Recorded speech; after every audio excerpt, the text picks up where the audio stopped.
Selamat mendengarkan podcast ini. Bapak Ibu saudara sekalian, ketika wawancara beberapa waktu yang lalu, ada seorang pewawancara bertanya kepada saya, Pak Pendeta, selama COVID ini apakah Bapak mengalami semacam stres? Saya jawab ya, ada semacam pressure, tekanan di dalam hati saya. Tetapi bukan karena masalah COVID, saudaraku. Selama bulan-bulan yang cukup panjang memasuki bulan ke-8, ke-9 ini, di mana saya menyampaikan firman Tuhan hanya melalui online, kesibukan saya hanya mempersiapkan khotbah, tidak besuk, dan berdoa. Tuhan banyak menyingkapkan kebenaran. Kebenaran-kebenaran yang Tuhan singkapkan membuat saya bisa membaui kesucian Tuhan. Tuhan mencelikkan mata pengertian saya lebih luas, lebih dalam terhadap keagungan pribadi Tuhan, yang mana itu menjadi role model, menjadi teladan kita. Lalu saya membandingkan diri saya dengan keagungan pribadi Tuhan Yesus tersebut. Betapa masih jauh. Kalau suatu hari nanti saya berhadapan dengan Tuhan Yesus, tidak ada sesuatu yang dapat kita sembunyikan. Kalau sampai masih ada sesuatu yang tersisa, apakah itu hasrat dosa, percintaan dunia, atau hal-hal yang tidak patut,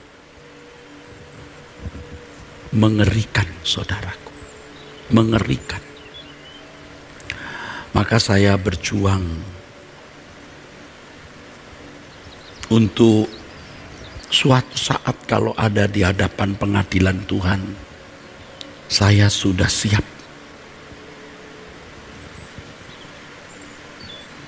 Dan itu bisa menjadi pressure, menjadi tekanan, jadi stres. Aku belum menjadi seperti yang Tuhan kehendaki. Maka berulang-ulang saudaraku, saya katakan kepada Tuhan, dan ini boleh berbagi atau sharing kepada saudara.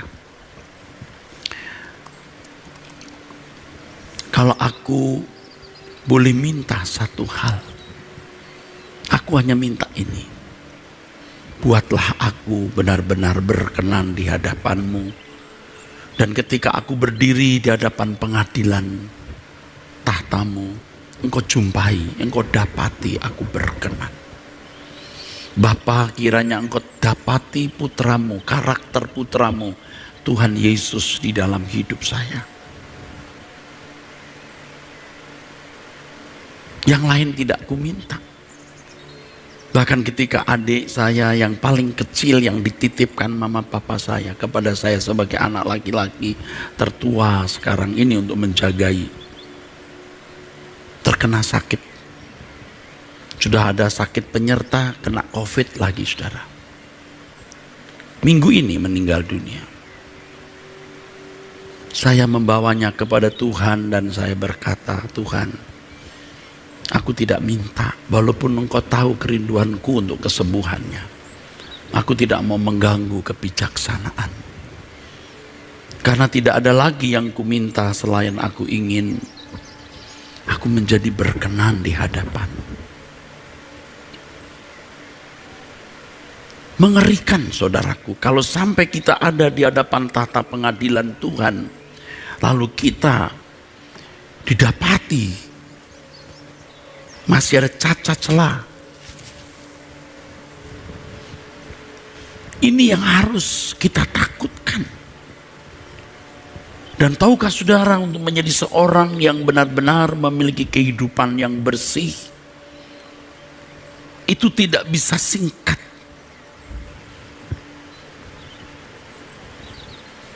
Kalau ibarat lukisan, saudaraku, lukisan terakhir kita yang nanti akan dinilai Tuhan, lukisan batin, lukisan jiwa kita.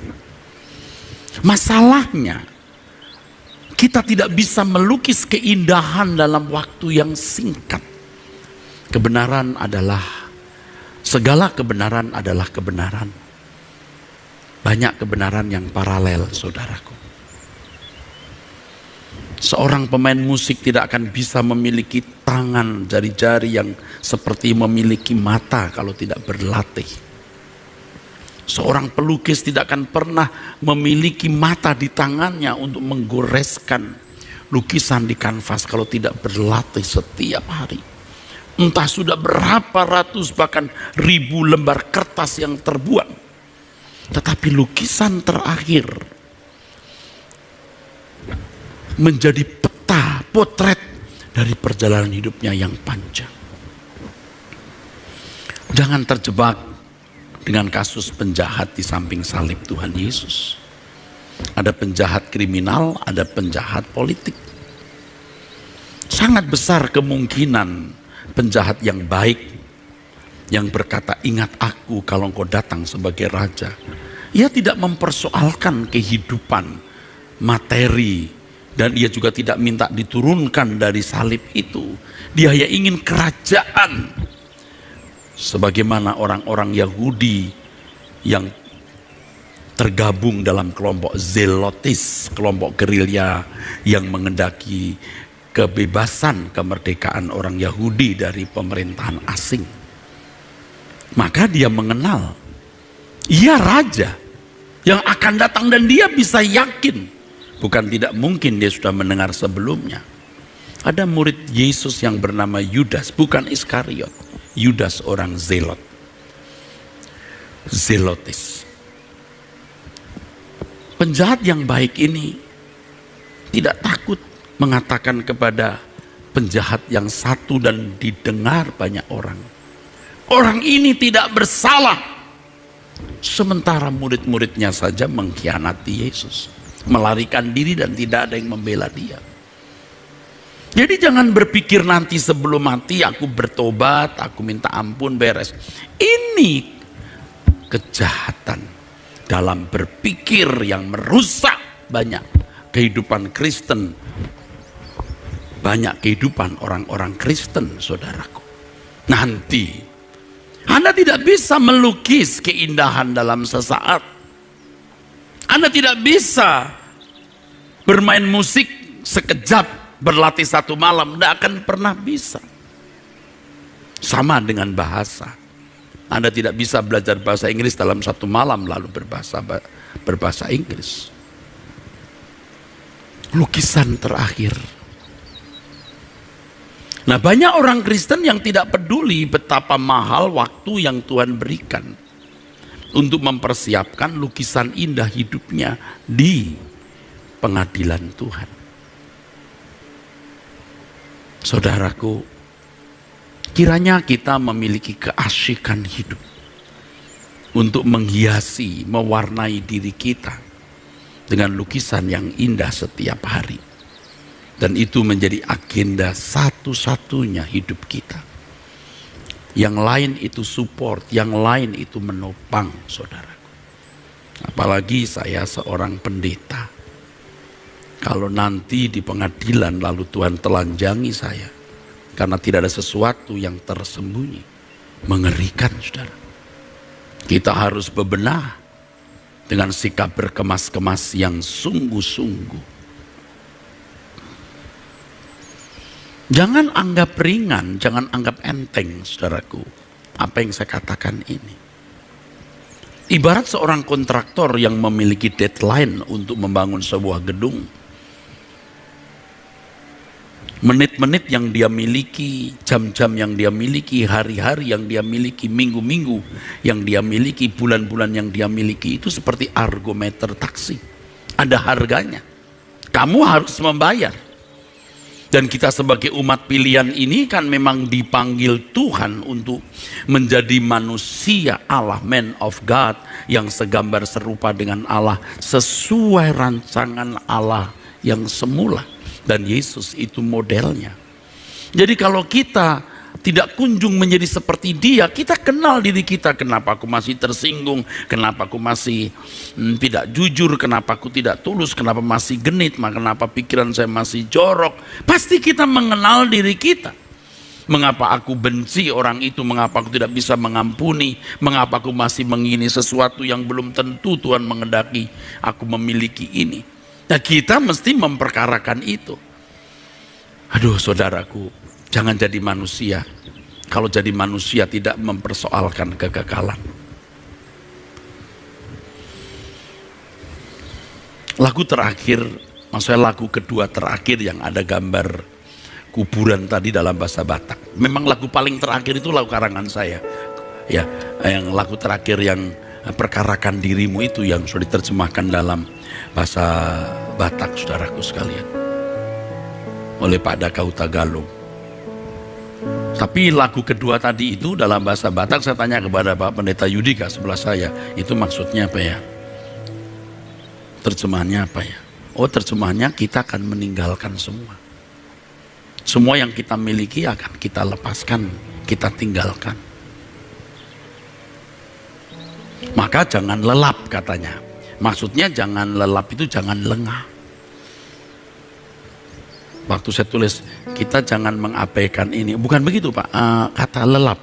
Oh maksudnya lelap, jangan abai gitu. Ya, jangan lelap ya, tertidur gitu maksudnya. Nah kita banyak kali tertidur karena segala kesibukan dan kesenangan. Bapak Ibu, kalau Tuhan masih beri kita kesempatan, kalau Tuhan masih beri kita kesempatan, tolong deh, yuk jangan sia-siakan.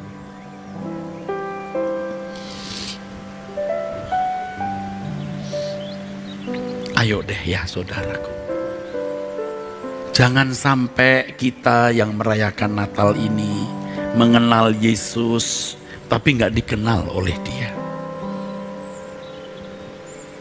Ya, kita mengenal Yesus tapi tidak dikenal oleh Dia. Mengerikan. Ya, jangan anggap ringan ini. Kematian itu realitas. Kekekalan itu realitas. Pengadilan itu realitas. Pertanggungjawaban itu realitas. Allah itu realitas. Beriku kesempatan di sisa waktuku, kau ubahkan. Itu ada kalimat lagu itu. Beriku kesempatan di sisa waktuku, kau ubahkan.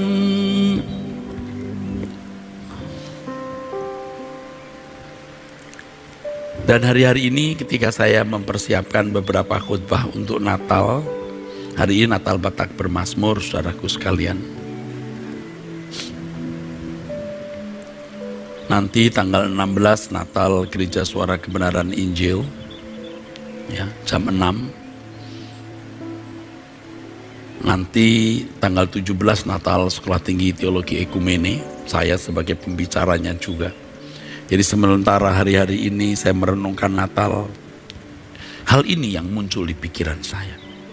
Banyak orang Kristen yang tidak akan dikenal oleh Tuhan. Seperti yang dikatakan di Matius pasal 7 ayat 21 sampai 23. Aku tidak kenal kamu. Mengapa?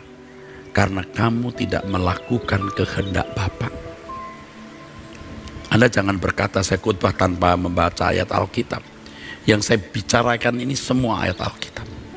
Soal singkatnya hidup, soal dosa, itu Alkitab.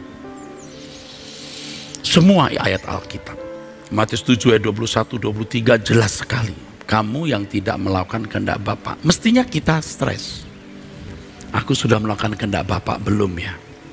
Karena orang biasa sibuk dengan keinginannya sendiri. Keinginannya belum dipenuhi. Dan saya khawatir Anda mendengar khotbah ini, Anda setuju, Anda aminkan, tapi setelah ini Anda tidak lakukan. Karena memang ibarat kertas itu tekukannya biarpun dibuka waktu kebaktian dan mendengar khotbah, balik lagi. Kalau tidak sungguh-sungguh memiliki komitmen dan tekad, Anda tidak bisa keluar dari kubangan irama hidup yang salah.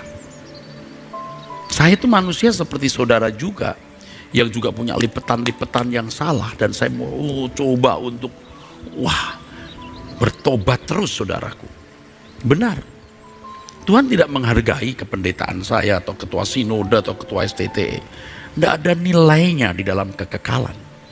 Tapi ketika kita melakukan kehendak Bapa, ada lukisan wajah Yesus, potret Yesus di dalam batin kita. Nah, itu baru.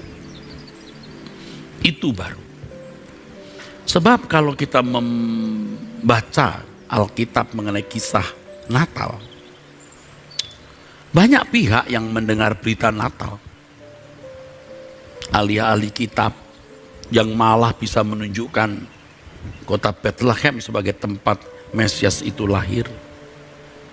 Herodes, penduduk Yerusalem, penduduk Bethlehem sebagai tuan rumah. Tidak ada tuh yang bisa menemukan bayi Yesus.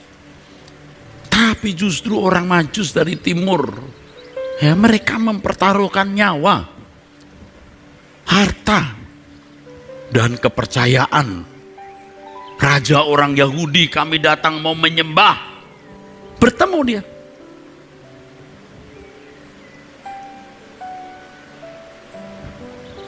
Jangan menjadi seperti penduduk Bethlehem yang dibantai karena menolak Yesus.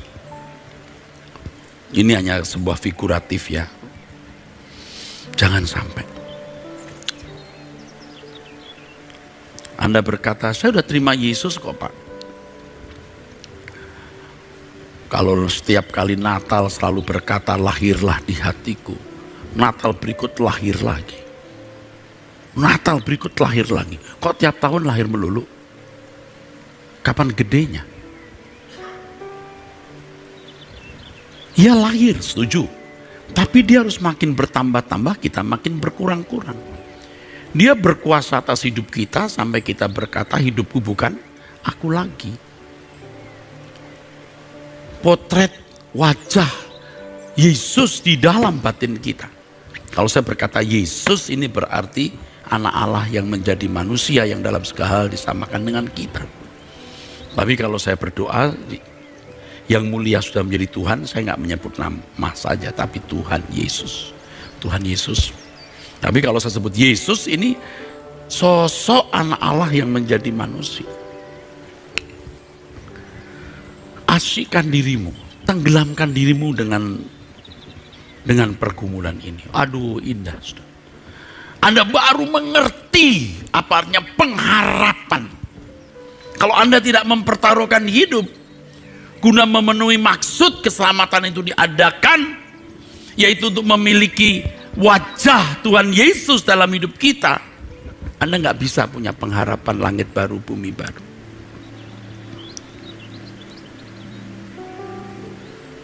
Anda berkata yang aku tahu pasti, ya, kemana aku pulang pasti.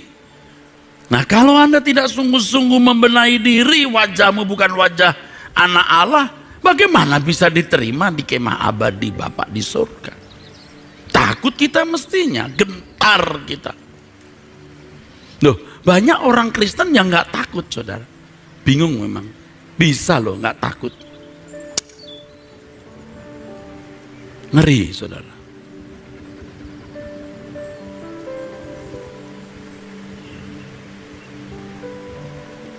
Ini yang membuat kita mestinya menjadi stres. Stres yang sehat. Sehat untuk kekekalan. Sama dengan orang yang tidak ingin, orang yang ingin sehat lalu olahraga. Olahraga itu juga tidak mudah bagi orang yang tidak biasa olahraga. Malas. Nah, saya juga punya persoalan di sini. Kalau saya sudah beberapa hari tidak olahraga, mau olahraga capek, rasanya tidak pengen gitu. Tapi kalau sudah rajin, terus tiap hari 1 jam, kalau pagi, siang, sore, Saya sibuk, malam harinya jam 10, sampai di rumah pun masih sepeda statis begini, saudara. Dan itu menjadi kebiasaan. Keluarga saya tahu. Jadi kalau tidak olahraga, waduh, tidak enak ini. Irama itu kita berjuang untuk bertumbuh, saudara. Tidak murah, saudara. Tidak mudah. Ingat ada argo tadi itu, saudara. Ada harganya. Aku beri kamu hidup itu supaya kamu mengenal aku. Ku beri keselamatan supaya kamu menjadi seorang sesuai dengan maksud keselamatan ku berikan. Waduh, saudaraku. Karena saya seorang pendeta lah berlatar belakang sekolah teologi dan sibuk dalam dunia akademis sekolah teologi, saya juga mesti menyerukan kepada para mahasiswa STT, dosen dan para teolog, kita jangan bangga punya ilmu tentang Tuhan. Kita punya ilmu tentang Tuhan belum tentu ketemu Tuhan. Justru orang yang banyak ilmu tentang Tuhan merasa sudah mengalami perjumpaan dengan Tuhan dalam nalarnya, itu tertipu oleh dirinya sendiri. Dia tidak sadar kalau dia sombong, dia tidak sadar kalau dia mau angkat diri, dia tidak sombong, dia tidak sadar kalau dia menyerang orang, memelukai orang, dia tidak sadar kalau dia itu haus kedudukan, entah di gereja, entah di sekolah teologi. Bayangkan jadi apa jemaat kalau para teolog pendeta tidak sadar akan keadaannya. Dia tidak tahu kalau dia tidak tahu. Kalau dia tahu keadaannya, stres ya. Kenapa aku masih begini ya? Nah, saudara sekarang periksa diri dong ya. Periksa diri. Kenali keadaanmu. Ingat lukisan terakhir tadi. Anda nggak peduli kan lukisan Anda apa, bagaimana hari ini. Coba Anda datang ke Tuhan lalu Anda tanya Tuhan, menurut Tuhan wajah batinnya aku bagaimana ya? Coba tanya Tuhan. 1 Petrus pasal 3 mengatakan bahwa manusia batiniah kita itu berharga di mata Allah. Kekal. Memiliki nilai abadi. Nah, kita menggumuli ini untuk nilai kekekalan. Ya memang hampir semua orang tidak memperdulikan dan seringkali kita terbawa oleh keadaan dunia kita. Tapi ayolah kita percaya kepada Tuhan Yesus. Kita kembali ke Injil yang benar. Simple tapi tidak mudah. Kelihatannya simpel memang, tapi tidak mudah. Lumayan kompleks ketika kita menggumuli hidup bagaimana menjadi seperti Yesus. Supaya dikenal oleh Bapa. Dikenal oleh Bapa. Saya pernah mengatakan dikenal di sini artinya dinikmati. Ginosko. Kata ginosko itu sejajar dengan kata yada dalam bahasa Ibrani. Di Kejadian pasal 4 ayat 1, yada yang dalam bahasa Indonesia diterjemahkan bersetubuh.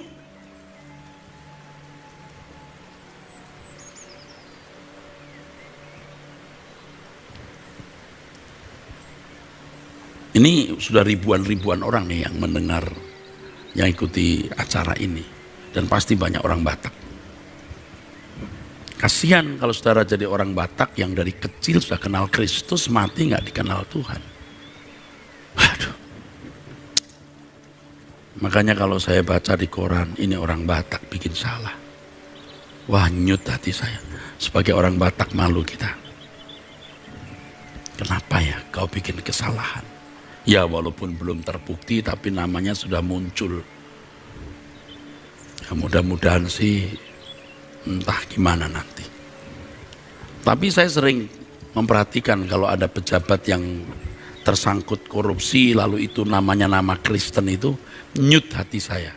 Tidak banyak orang punya kesempatan di tempat di mana dia bisa berkarya. Ya kita tidak boleh menuduh loh saudara. Ya pengadilan belum berbicara, jangan menuduh loh. Ya tidak boleh kita menghakimi. Tapi ini kisah-kisah sebelumnya yang sudah ada ya, bukan kisah yang baru-baru ini ada. Ya.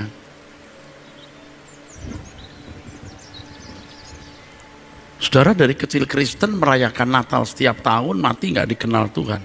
Konyol banget saudaraku. Konyol sekali saudara. Jadi sekarang saudara harus mempersoalkan ya. Ayo, Kita harus mempersoalkan.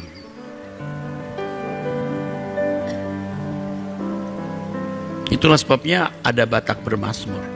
Ini bukan mau bikin gereja namanya gereja Batak Bermazmur. Enggak. Dari dulu sudah kita ingatkan jangan jadi gereja dan tidak pernah jadi gereja. Ini persekutuan orang-orang Batak lintas denominasi. Orang Batak di seluruh dunia ini saudaraku.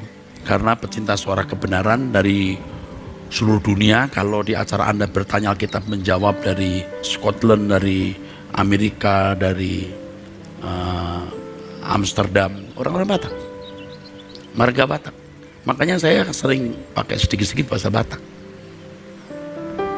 Iya, dia juga tulis holong dohoraku tuh di bakasan Tuhan amang eras. Saya juga jawab, ya di tulisan itu holong dohoraku. Saya juga bilang holong dohoraku tuh di bakasan tuh. Oh iya, ini pasti kalau acara-acara begini pecinta suara kebenaran pasti ngejar, pasti ikut. Kalau tidak saat ini tayangan tunda itu. Udah ribuan ini. Jangan jadi orang Batak masuk neraka. Padahal Kristen dari kecil. Jangan jadi orang Kristen, apakah itu Jawa, Manado, atau Ambon, dari kecil Kristen masuk neraka. Merayakan Natal sejumlah umur hidupmu. Mati tidak ketemu Tuhan Yesus. Waduh, ngeri. Nah sekarang saudara bisa dapat rapot bayangan. Nilai saudara berapa di mata Tuhan. Nah kalau bisa memperbaiki di sisa waktu saudara ini, bagus. Saya sudah beberapa kali mendengar dan sekarang langsung mengalami punya saudara meninggal masuk rumah sakit, tidak bisa ditunggu, nggak bisa dikunjungi, meninggal dibawa langsung ke kuburan, dikubur, kita nggak ketemu lagi. Tetapi satu hal saudara, di tanggal yang sama 3 tahun yang lalu saya tulis satu quote, dan quote-nya diingatkan ke saya oleh seorang kekasih, sahabat Tuhan, maksud kekasih Tuhan. Pria tapi sangat baik, seorang bapak. Pak, ingat gak Pak, berapa tahun yang lalu, tahun 2017. Quote Bapak. Jadi kecemerlangan anak Tuhan itu akan nampak pada waktu keadaan ekstrim. Seperti ditinggal orang yang dikasihi. Ada bagian kita yang rontok, lepas. Saya harus, waktu itu khotbah 2 kali kalau tidak salah. Harus khotbah 2 kali. Dan seminar, tapi ya udah nggak boleh terganggu. Ya sudah Tuhan, saya yang sudah mengajarkan langit baru bumi baru, nggak boleh terbawa melo-melo. Ya wis, bersyukur, berhenti dari penderitaan. Nah kita bersyukur punya pengharapan saudara. Jadi Bapak Ibu, udah jangan harap dunia ini. Dunia ini susah banget. Apalagi COVID sekarang ini. Aduh, kita bisa kehilangan orang yang kita kasih dalam sesaat. Di luar prediksi kita. Memang ada pesan-pesan khusus. Maksud saya Tuhan sudah beritahulah. Sudah kasih tahu akan adanya hal-hal yang lumayan akan bisa menyita perasaan kita ya. Pada hari itu pagi-pagi saya lompat dari tempat tidur langsung berdiri. Ada panggil saya Eras, ini papa saya. Eras, saya bangun langsung berdiri. Istri saya berkata, "Pap, ada apa?" "Nggak ada apa-apa." Ini jadi ketakutan nanti kok. Saya tidur lagi. Nah itu dia. Rupanya mau rame-rame kumpul. Nah kita bakal mati juga. Jadi suara itu seperti suara papa mertua. Ya. Jadi seperti suara orang tua, ya, saya nggak jelas juga. Eras, bangun saya Pak. Bangunnya bukan begitu loh, lompat, bek langsung berdiri, ya, gini, gitu. Jadi ikut kaget istri saya. Aduh, jangan deh, mau harap apa lagi? Anda mau kaya juga mau sehebat apa kaya, ya? Orang kaya juga susah hari ini kejar pajak. Salah-salah masuk penjara. Udah susah, kita lewati saja hari. Ya. Saya berharap kita serius mulai sekarang untuk memperhatikan wajah batiniah kita. Lukisan lukisan hidup kita ini indah enggak? Jadi begini saudara. Begini saudara. Setiap perbuatan yang kita lakukan, yang salah maksudnya, Tuhan ampuni. Dan Tuhan lupakan. Ampuni dosa-dosaku, iya. Tetapi keadaan batinia kita nggak diampuni Tuhan. Kalau jahat, tetap dikejar, masuk neraka. Sebab hati yang jahat begini kalau ada di surga bisa merusak lingkungan. Jadi coba kita lihat keadaan batiniah kita ini. Kita kalau berbuat dosa, kita minta ampun, Tuhan ampuni. Tapi sikap batinmu yang jahat itu nggak bisa diampuni. Kamu harus menyelesaikannya supaya kamu layak. Makanya kalau bicara soal dosa yang tidak bisa diampuni itu artinya orang-orang yang tidak bisa digarap lagi oleh Roh Kudus.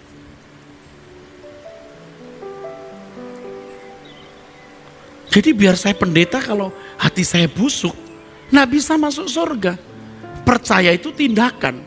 Dan tindakan itu ekspresi dari sikap batin. Ya semua perbuatan salah kita minta ampun, Tuhan ampuni. Tapi batin kita nggak diampuni, harus kita bereskan sendiri. Nah kalau kita bereskan dengan pertolongan Roh Kudus tentunya nanti bisa melahirkan perbuatan-perbuatan yang indah. Dan itu menjadi catatan abadi saudaraku sekalian. Agenda kita tiap hari itu melukis.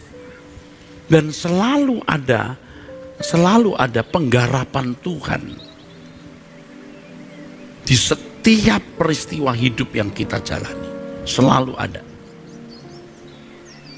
Jadi bangun tidur Anda bersiap-siap untuk mendapatkan kesempatan dilukis oleh Tuhan.